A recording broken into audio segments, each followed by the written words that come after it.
আজকে আমাদের একটা ব্রাইডই আছে, একদম ফাটিয়ে সাজাবো আজকে। কি দারুণ সাজিয়েছে, দারুণ সাজিয়েছে। এখন বাজে ওই 2:40 নাগাদ আমরা চলে এসেছি আজকে আমরা ভেন্যুতে। মেয়ের বসার জায়গা হতো এটা।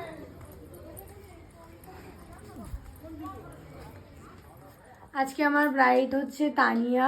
তো দেখতে পাচ্ছ আমার শাড়িটা পরানো হয়ে গেছে। তুমি কেমন লুক চাইছো আমার কাছ থেকে বলো?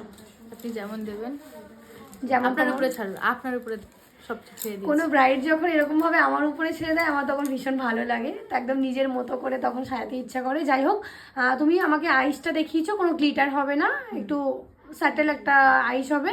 আচ্ছা, লিপস্টিক রেড না নিউড?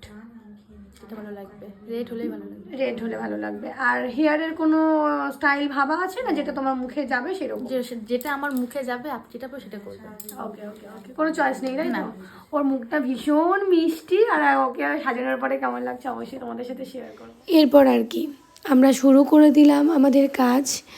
আর তানিয়ার সাথে আমি যতবারই কথা বলেছি আমার মনে হয়েছে ও যেন খুব চেনা। আর সব থেকে বড় কথা, আমরা কাজ করতে করতে ভীষণ মজা করছিলাম।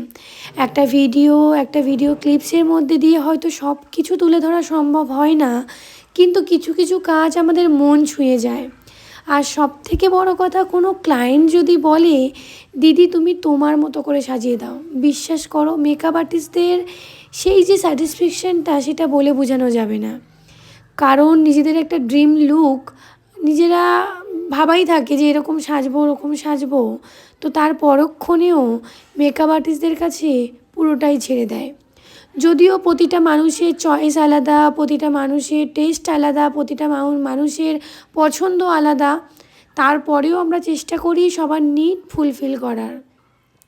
মেকআপ কে কোনটা চুজ করলো তার থেকে বড় কথা, যদি কোনো ক্লায়েন্ট বলে দিদি তোমার মতো করে সাজিয়ে দাও, বিশ্বাস করুন তখন মনে হয় 100-এ 200% দিয়ে তার এই দিনটা আরও বেশি স্মরণীয় করে দিই।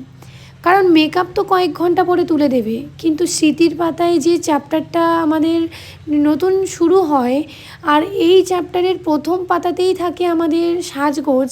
তো সেক্ষেত্রে এই যে ভিডিও ক্লিপস বলুন, ছবি বলুন, এগুলোই কিন্তু থেকে যায় সারাটা জীবন।